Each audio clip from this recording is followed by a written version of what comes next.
My name is Jenny. I'm a 30-year-old architect. After 5 years of planning and hard work, I finally completed my dream home. A modern, single-story house built with locally sourced wood, featuring large windows that let in plenty of natural light, an open-plan living and dining area, and my dream study workspace. It was the greatest achievement of my life, made possible by my savings and a home mortgage. Every paycheck and bonus I earned went into this dream. And now, it was finally real. I invited my mother Dorothy, my father Sam, and my younger sister Katie to the housewarming party. I thought we would celebrate the realization of my dream as a family. I spent several days preparing for the party and put my heart into cooking every dish. Just imagining their happy faces made my heart dance. When my family arrived that day, I noticed that everyone's faces were unusually tense. There were no usual smiles. Assuming they were just tired, I kept my tone cheerful. After the toast, my father Sam spoke in a grave voice. "Jenny, we need to talk." I set down my wineglass and responded lightly. "What is it? Is it about the house? Do you like it?" All their eyes turned to me in the living room. But there was no warmth in their gaze. My mother, Dorothy, looked away and fidgeted with her hands. Katie sat back deeply on the sofa with her arms crossed, staring at me coldly. "This house, you've built quite the place," Sam said with a bitter smile. "The design and construction are first class. Just what you'd expect from an architect." I felt genuinely happy to hear him praise me. "Thank you. I worked hard for 5 years, saved every penny. But don't you think it's a little too big for one person?" His words froze my smile. "What? Living alone?" "I designed it with the future in mind. I might start a family someday." "Family?" Katie scoffed. "You're 30 and don't even have a boyfriend?" Her words pierced me. It was true that I had prioritized work over relationships. "You're living comfortably while completely ignoring us." "That's not true." I hurried to object. "I always say you're welcome to visit any time." "Visit?" Sam's voice brimmed with anger. "Are we just guests to you? We're blood family." I was confused. "Guests? What do you mean?" Katie stood up. "Jenny, face reality. Mom, Dad, and I live in a cramped apartment. We need more space." "But Katie, you chose to stay at home. If you want a bigger place, you could." "We don't have the money," she snapped. "Not all of us make big bucks like you. Do you even realize how hard it's been for us?" I was at a loss. I didn't know much about Katie's work, but she always wore new clothes and expensive jewelry. I had assumed she was doing fine. "Mom and Dad are getting older too," she went on. "Living in that apartment makes them anxious. As the eldest, it's your duty to take care of them." Sam nodded. "She's right." An alarm rang in my head.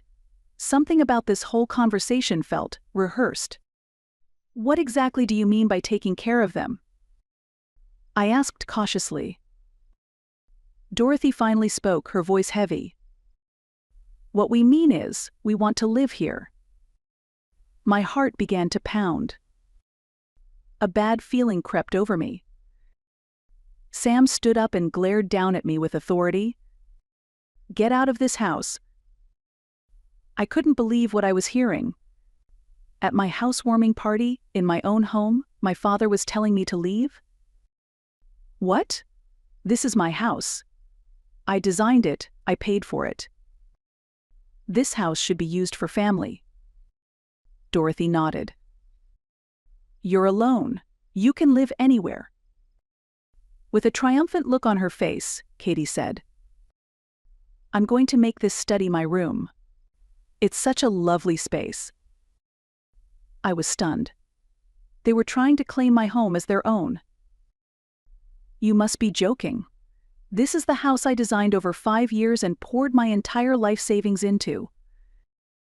Sam gave Katie a subtle nod, and she suddenly headed upstairs toward my bedroom. Moments later, I saw my clothes, books, and treasured architectural documents being thrown out the window into the yard. "Stop it!" I screamed, racing up the stairs, but Sam blocked my path. "Your stuff's already outside," he said coldly. "Get out. Now." Then came the final blow. "Don't ever come back," Sam said firmly. "As of today, you're no longer part of this family."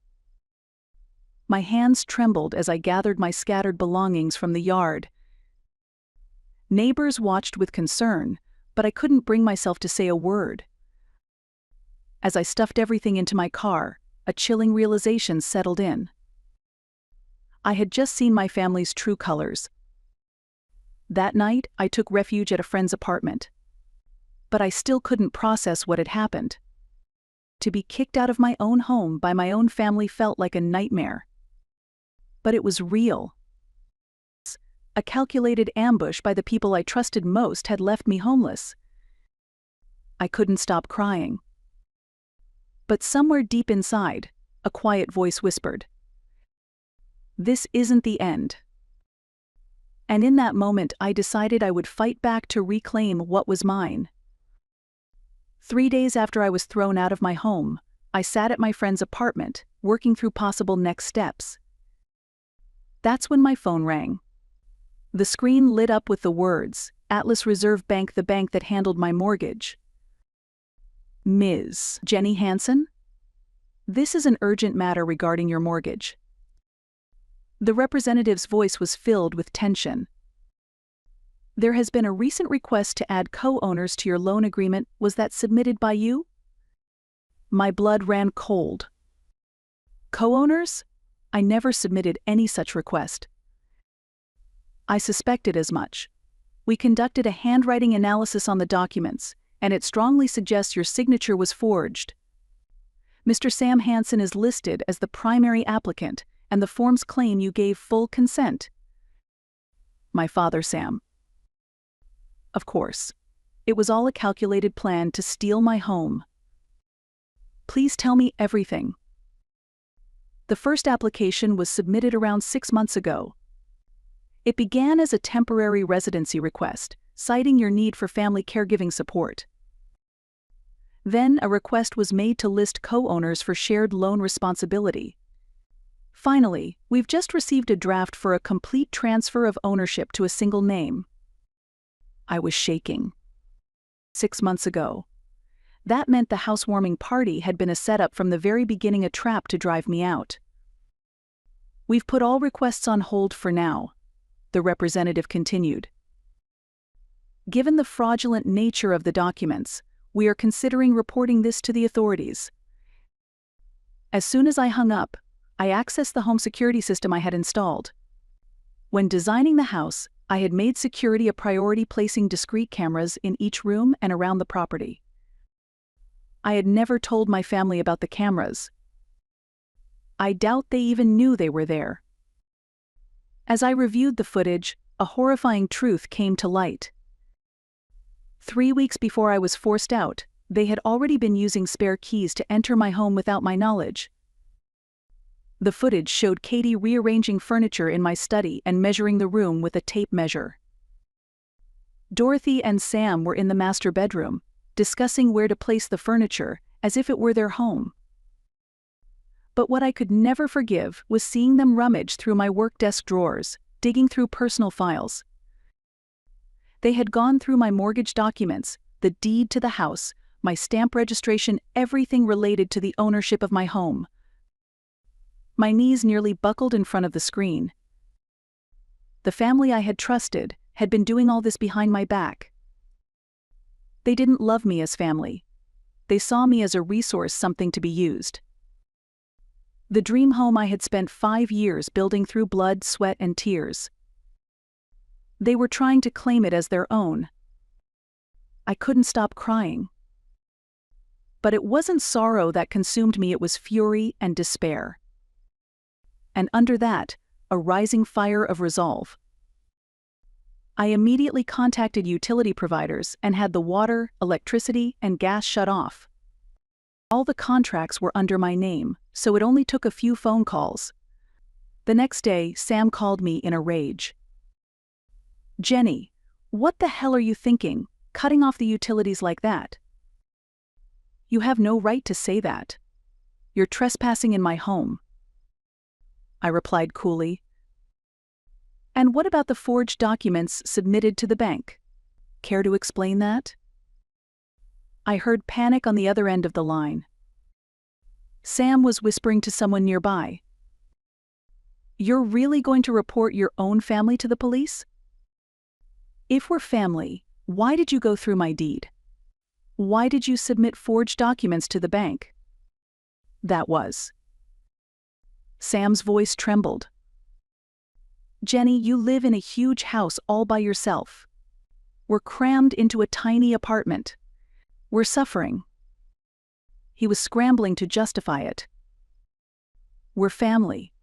Isn't it natural to share? And you owe it to your aging parents to take care of them."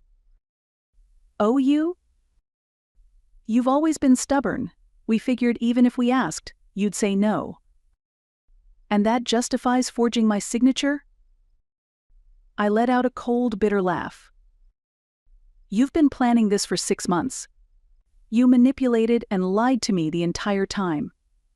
The bank has records, Mr. Sam Hansen." There was complete silence on the other end of the line. He must have turned pale the moment he realized the bank knew his name. "Now." Sam's voice grew faint. "The bank contacted me directly.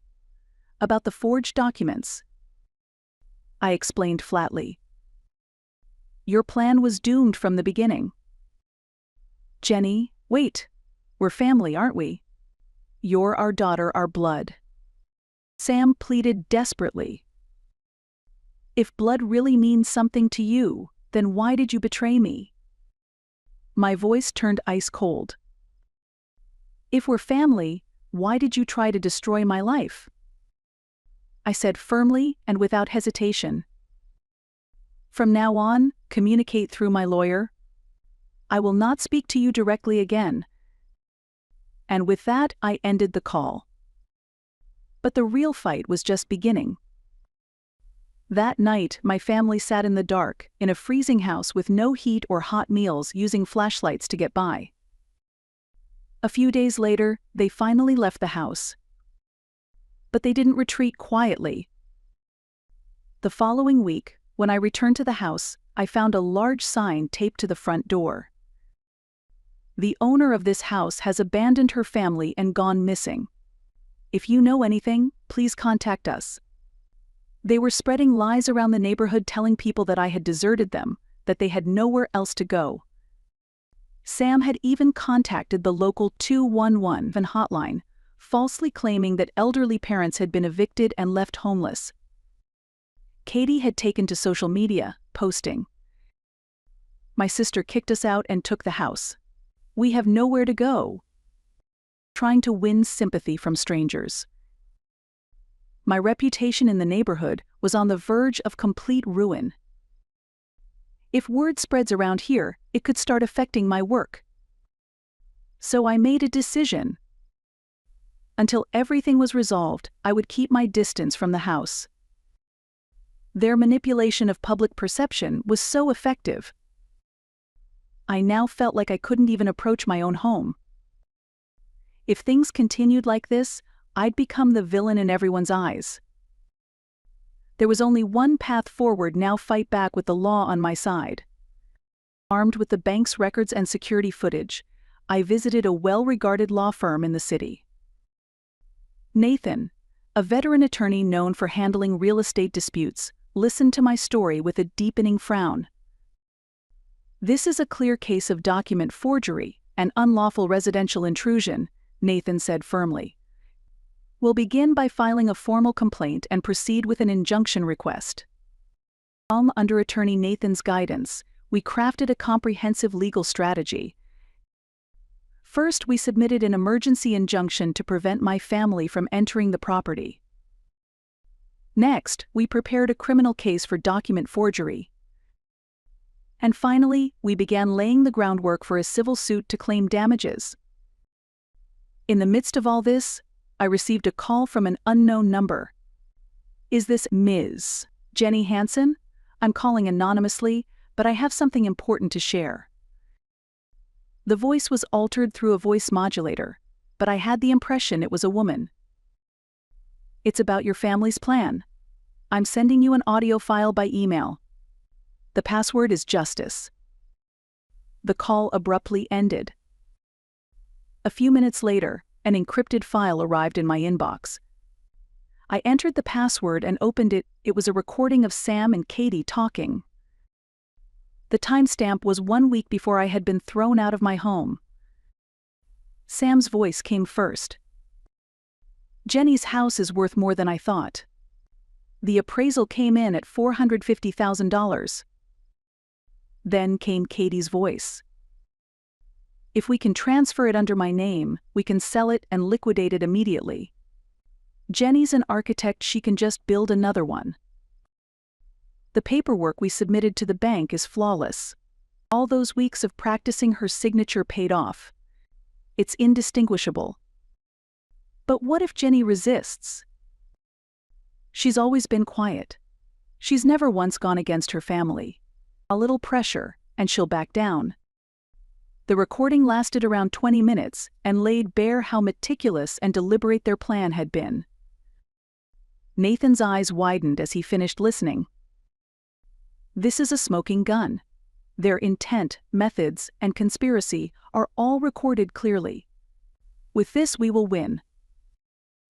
I also hired a private investigation agency. I needed to understand why they were so desperate to take my home, what their true motives were.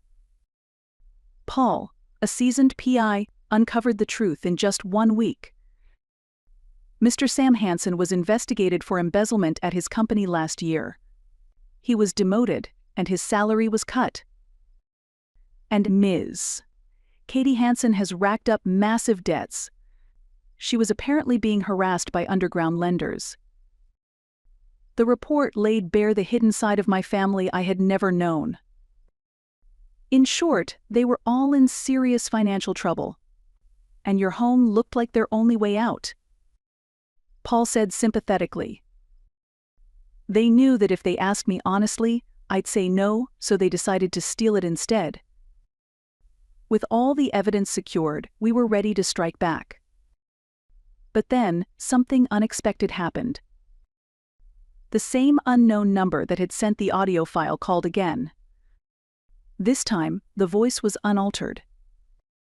"Jenny, it's me." It was my mother. I was stunned. "Mom, was that you? You sent the recording?" "Yes. I recorded that conversation between Sam and Katie and sent it to you," she said, her voice trembling.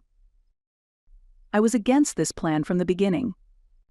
But Sam kept insisting, "It's for the family."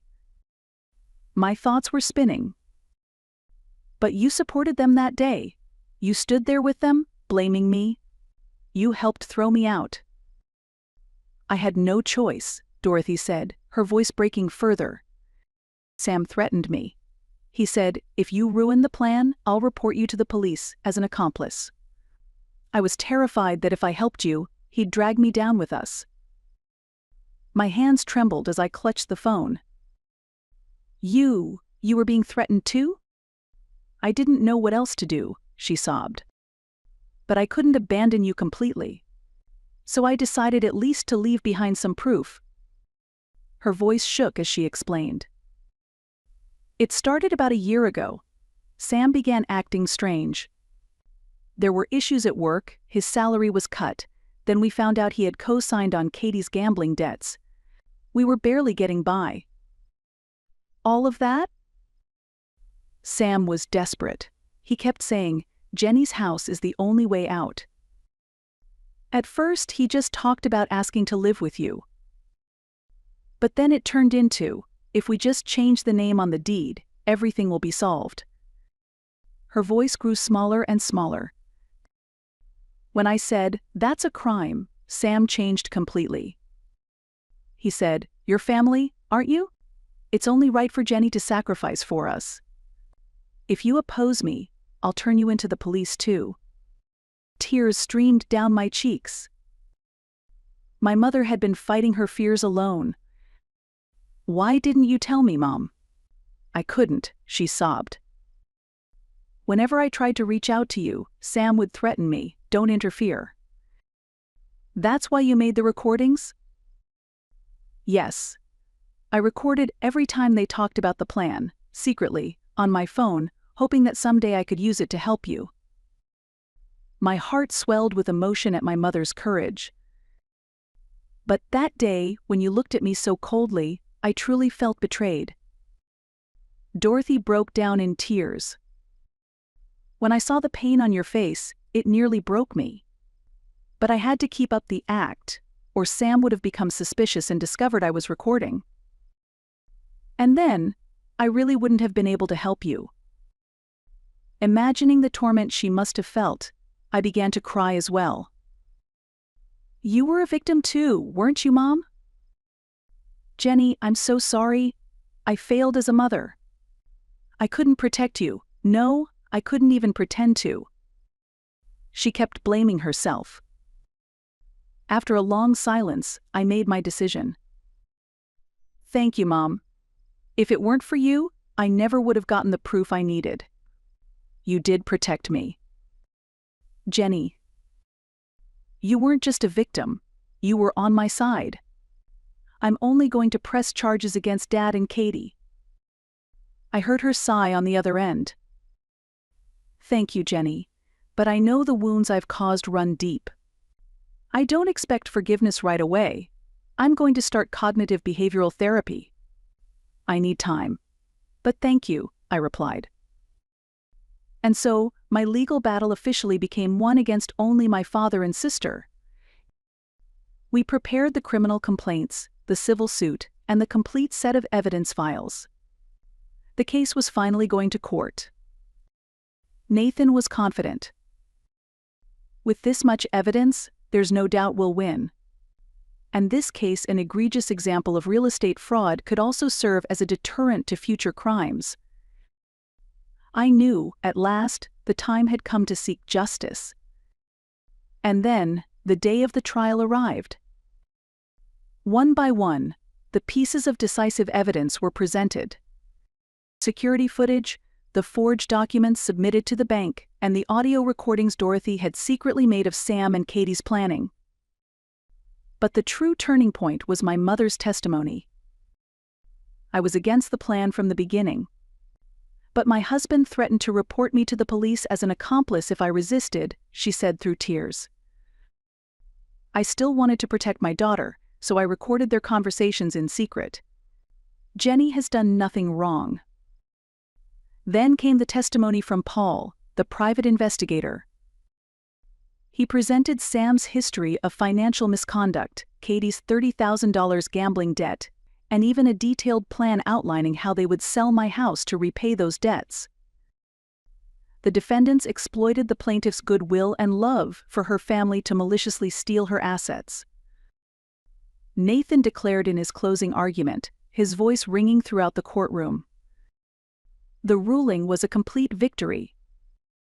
Sam and Katie were ordered to pay a total of $80,000 in damages, including emotional distress, temporary housing costs, and legal fees. In addition, a restraining order was issued prohibiting them from coming within 1,500 feet of my home. 6 months had passed since the verdict. Sam and Katie now live under the weight of their own debts in addition to the court-ordered compensation. Sam's employer became aware of the lawsuit, and given his prior suspicious record, he was forced to resign. He now reportedly survives on part-time jobs. Katie, meanwhile, is undergoing treatment for gambling addiction and works around the clock to repay her debt. They brought it on themselves, I often think. Yet, a complicated feeling still lingers. As for my mother, Dorothy, I've slowly begun to rebuild our relationship. Her bravery in telling the truth in court is something I deeply respect. Thank you, Mom, for having the courage to record them that day. We now meet once a month at a cafe. Jenny, I'm truly sorry I couldn't protect you. But I'm so glad the truth came out. Our relationship is no longer one of mother and child, but rather two adults standing on equal ground. It's a healthier, more respectful bond than ever before. Even the attitude of my neighbors has changed. After the trial, as word of the verdict and the events spread, I began receiving support and sympathy from the community. We never imagined your family would do something so awful, said the Mannings across the street. You did nothing wrong. Just because their family doesn't mean they can get away with crimes, Mrs. Thompson from next door told me every time I returned from errands. Jenny, if you ever need anything, don't hesitate to ask. We're here for you. The Irvings from across the street even came over with a homemade cake. We saw them throwing your things out that day. It broke our hearts. We're so glad the truth came to light. And just like that, I was able to feel safe in my home again. To erase the traces of their invasion, I did a full renovation. I changed the wallpaper in my study, replaced all the furniture in the living room, and completely redecorated my bedroom. It felt like moving into an entirely new home, a fresh start for a new chapter of my life. My work at the architectural firm is going well. In fact, this experience led me to take on a new area of design. Creating home plans that prevent family-based legal disputes. But the biggest change was internal. I now deeply understand the concept of a chosen family. Not the one you're born into by blood, but the one you choose where mutual respect, support, and love form the foundation. My neighbors, my colleagues, and friends from my university days. Those relationships proved far more genuine, equal, and full of love than my blood family ever was. Now, on the first Saturday of every month, I host a chosen family dinner at my home. I invite those precious people I've chosen as my true family. We eat together, share updates, and simply enjoy one another's company. No one tries to control me. No one covets my home or assets. We simply wish for each other's happiness. 1 year later, I had completely rebuilt my perspective on life. I learned the importance of setting boundaries, protecting my rights, and what true love really means. From time to time, I still receive letters of apology from Sam and Katie. But I don't reply. Because forgiveness and reconciliation are not the same thing. The scars they left run too deep. There is no rebuilding that trust. But I also don't carry hatred. They have their lives and I have mine. Keeping our distance and walking separate paths is the best choice for us all. Now, I'm thriving as an architect and living a deeply fulfilling personal life. Surrounded by my true family, my home has become warmer, more peaceful, and more loving than ever before. By breaking free of blood ties and building family based on choice and respect, I found real happiness. What began as a terrifying ordeal, nearly losing my home, ultimately taught me the most valuable lesson of all. Family is not defined by blood, but by the love, respect, and support we give one another. And today, my home has become, in the truest sense, a family home. Not built on blood ties, but on the warmth of a chosen family connected by the heart.